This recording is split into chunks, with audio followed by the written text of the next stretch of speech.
Capítulo 22. Martín Sánchez Chagoyán.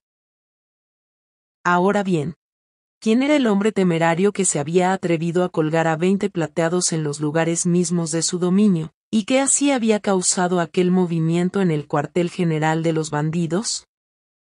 El nombre de Martín Sánchez Chagoyán no era enteramente desconocido en Xochimancas, de modo que no causó sorpresa, pero sí la causó, y muy grande, saber lo que había hecho.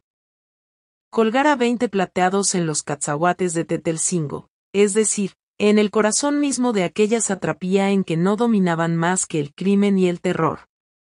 Pero, ¿quién era ese hombre? ¿Era acaso un jefe del gobierno, apoyado en la ley y contando con todos los elementos de la fuerza pública, con el dinero del erario y con el concurso de las autoridades y de los pueblos? Nada de eso.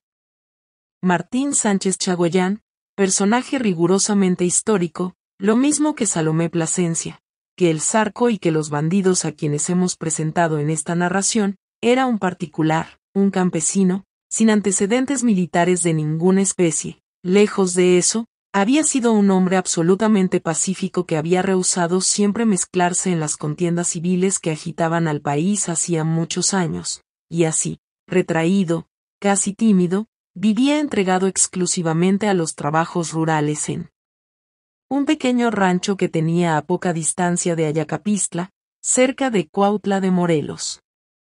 Y con todo esto, era un hombre de bien a toda prueba, uno de esos fanáticos de la honradez, que prefieren morir a cometer una acción que pudiera manchar su nombre o hacerlos menos estimables para su familia o para sus amigos. Con tales principios y en aquella época de revueltas y de corrupción, en que no pocos hombres rústicos y sencillos se vieron obligados a complicarse en las revoluciones o en los crímenes cometidos a la sombra de ellas, Martín Sánchez tuvo que sufrir mucho a fin de subtraerse de compromisos y de enredos. Pero a fuerza de habilidad y de energía quedó limpio, y aunque visto con desconfianza y con recelo por todos los partidarios logró quedar tranquilo, viviendo arrinconado y oculto en su ranchito, cuidando sus pequeños intereses y ayudado de sus hijos, ya grandes. Porque Martín Sánchez era un hombre ya entrado en años. Tenía unos 50, solo que contaba con una de esas robustas y vigorosas naturalezas que solo se ven en el campo y en la montaña, fortificadas por el aire puro, la sana alimentación, el trabajo y las costumbres puras. Así es que, aunque cincuentón, parecía un hombre en toda la fuerza de la virilidad. De estatura pequeña, de cabeza redonda, y que parecía encajada en los hombros por lo pequeño del cuello, sus anchas espaldas, sus brazos hercúleos y sus piernas torcidas y nervudas, revelaban en él al trabajador infatigable y al consumado jinete. Sus ojos pequeños, verdosos y vivos, su nariz aguileña, su cara morena y bien colocada, su boca de labios delgados y fruncidos, su barba rasurada siempre juntamente con su frente estrecha y sus cabellos cortados a peine y casi rizados, le daban cierta apariencia felina. Tenía una vaga semejanza con los leopardos. Tal era el hombre que ejerció una influencia importantísima en esa época en la Tierra Caliente, y a cuya acción se debió principalmente la extinción de esa plaga espantosa de bandidos que por años enteros asoló aquellas fértiles y ricas comarcas. Vivía, pues, Martín Sánchez tranquilamente consagrado a sus labores, como lo hemos dicho, cuando estando ausente él y su esposa, cayó a su rancho una gran partida de plateados.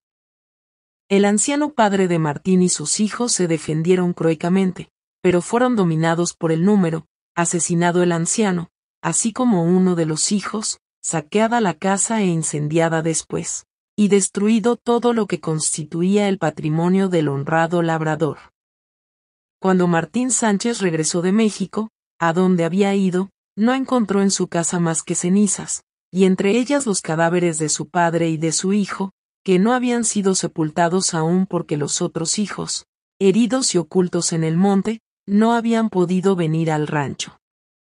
En fin, aquello era el horror y la desolación. La esposa de Martín estuvo enloquecida algún tiempo de dolor y de miedo. Martín Sánchez no dijo nada.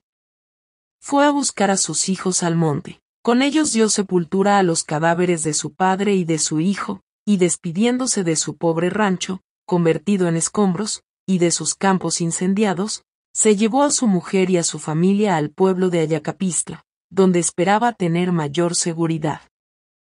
Entonces vendió lo poco que le había quedado, y, con el dinero que reunió compró armas y caballos para equipar una partida de 20 hombres. Después, ya sanos sus hijos, los armó, habló con algunos parientes y los decidió a acompañarle, pagándoles de su peculio, y una vez lista esta pequeña fuerza, fue a hablar con el prefecto de Morelos y le comunicó su resolución de lanzarse a perseguir Plateados. El prefecto, alabándole su propósito, le hizo ver, sin embargo, los terribles peligros a que iba a quedar expuesto en medio de aquella situación. Pero como Martín Sánchez le respondió que estaba enteramente decidido a perecer en su empresa, el prefecto, en cumplimiento de su deber, le ofreció los auxilios que estaban en su poder, y lo autorizó para perseguir ladrones, en calidad de jefe de seguridad pública, y con la condición de someter a los criminales que aprendiera al juicio correspondiente. Así autorizado, Martín Sánchez partió con su pequeña fuerza. Pero comprendiendo bien que con tan débiles elementos no podía hacer frente a las huestes numerosas de Plateados que merodeaban en los distritos de Morelos, Yautepec y Jonacatepec, se limitó a una guerra meramente estratégica, procurando combatir a partidas pequeñas con el objeto de aprovecharse de sus armas y caballos para aumentar su fuerza. Así fue como, huyendo y caminando de noche, y pagando emisarios, y haciendo jornadas fabulosas, poco a poco fue derrotando algunas partidas de bandoleros y proveyéndose de armas, municiones y caballos. Luchaba con el desaliento general, con el terror a los Plateados, con la complicidad de muchas gentes, con la hostilidad de algunas autoridades, meticulosas o complicadas en aquellos crímenes. Luchaba, en fin, hasta con la poquedad de ánimo de sus mismos soldados, que no teniendo más aliciente que el de un pequeño sueldo, iban arriesgando la vida, y arriesgándola con los Plateados, que daban a los prisioneros y a los Plateados una muerte siempre acompañada de espantosas torturas.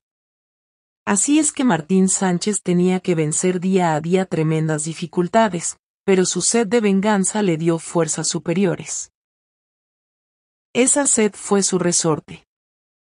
Movido por un sentimiento personal, poco a poco, en él, fueron reuniéndose los rencores generales, como en un pecho común. Cada venganza por un crimen de los Plateados encontraba en su espíritu un eco. Cada asesinato cometido por ellos era inscrito en el tremendo libro de su memoria. Cada lágrima de viuda, de huérfano, de padre, se depositaba en su corazón como en una urna de hierro.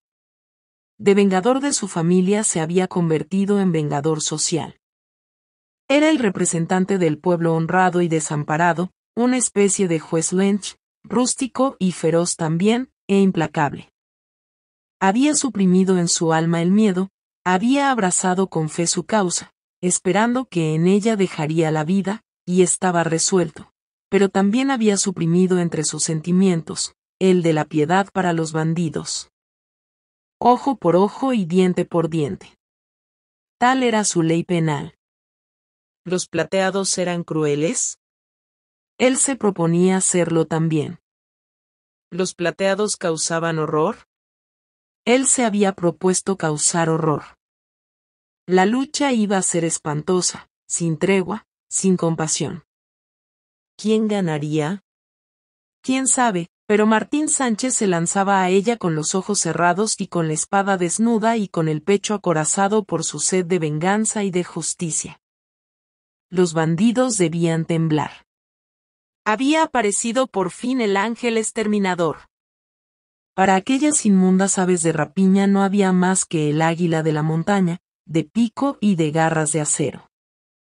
Martín Sánchez era la indignación social hecha hombre.